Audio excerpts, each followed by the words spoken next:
Hello, bachcho, let's read this question. The question says that if the distance of Earth is halved from the Sun, then the number of days in a year will be 365, 182.5, 730 or 129. We have to choose the correct option. तो आइए बच्चों सबसे पहले हम discuss कर लेते हैं की answer.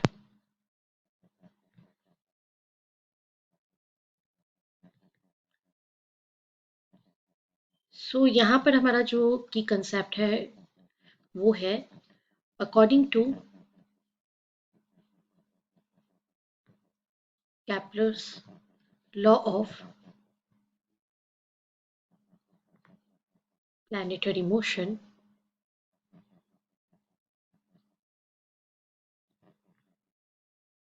T square is proportional to R cube. T is equals to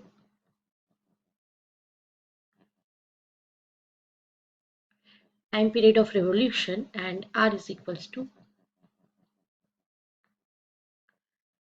semi-major axis.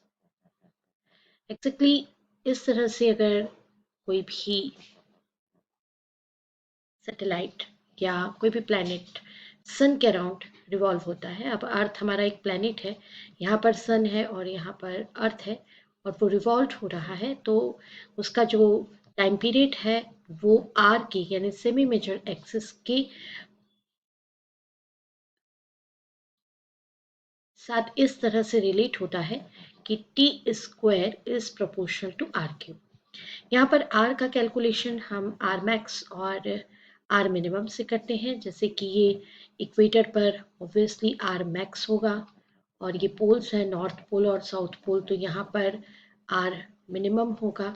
तो हम आर का वैल्यू जो है वो R max plus R minimum divided by 2 इस तरह से कैलकुलेट करते हैं. चलिए अब देख लेते हैं सॉल्यूशन.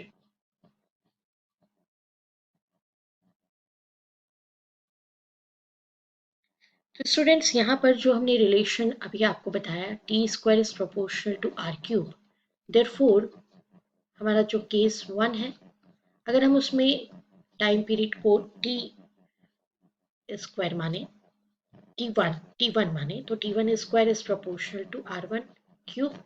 एंड सेकेंड केस पर अगर हम जाएं तो T2 square is proportional to R2 cube.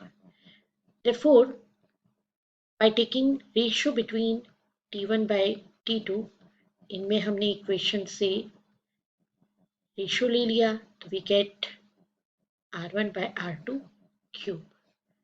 But as per question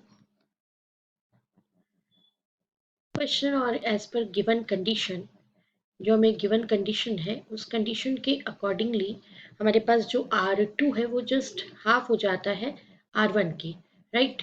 तो देयरफॉर हम इस रिलेशन में वैल्यू पुट कर देंगे तो ये T1 by T2 square is equals to R1 upon R1 by 2,